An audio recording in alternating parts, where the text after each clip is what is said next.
ભારત બંધના એલાનને લઈ સંજેલી તાલુકામાં બજારો સ્વયંભૂ બંધ રાખી સમર્થન. સંજેલી તાલુકામાં તમામ વેપારી મંડળ દ્વારા દુકાનો બંધ. ભારત બંધ એલાનને સમર્થન આપી આખું સંજેલી નગરની દુકાનો બંધ રાખવામાં આવી છે.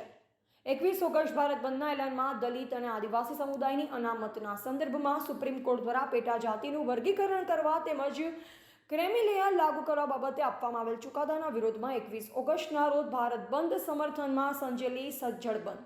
દાહોદ જિલ્લાના સંજેલી તાલુકાની અંદર સુપ્રીમ કોર્ટ દ્વારા જે 1 ઓગસ્ટના રોજ અનુસૂચિત જનજાતિ અને અનુસૂચિત જાતિના અનામતમાં ક્રેમિલિયર અને ક્વોટા લાગુ કરવાનો જે ગેરબંધારણીય નિર્ણય આપવામાં આવ્યો છે તેના વિરોધમાં ભારત દેશના ST/SC સમુદાય દ્વારા ભારત બંધના એલાનમાં સંજેલી તાલુકાના ગામના તમામ વેપારી વર્ગ જે સાથ સહકાર આપી સંજેલી નગરમાં સજ્જડ બંધનું એલાન રાખેલ છે. સંજેલી નગરમાં આદિવાસી સમાજના આગેવાનો મોટી સંખ્યામાં ઉપસ્થિત રહી સંજેલી નગરમાં ભારત બંધ એલાનને લઈ પત્રિકા વેચવામાં આવી, જેને લઈ સંજેલી તાલુકામાં સંપૂર્ણ દુકાનો બંધ રાખી આદિવાસીઓએ સમર્થન આપ્યું.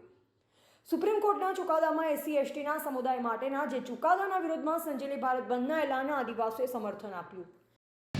આજે સંજેલી તાલુકા આદિવાસી સમાજ અને પરિવાર વતી ભારત બંધના એલાનને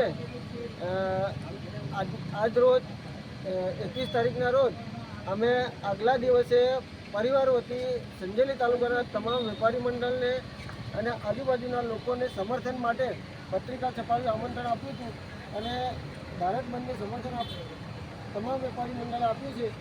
અને આજે સંજેલી તાલુકો સજ્જડ બંધ રાખવામાં આવ્યો છે અને બપોર પછી અમે રાષ્ટ્રપતિ અને રાજ્યપાલને જે સુપ્રીમ કોર્ટના ચુકાદાને અનુસંધાને આવેદનપત્ર આપવાના છે.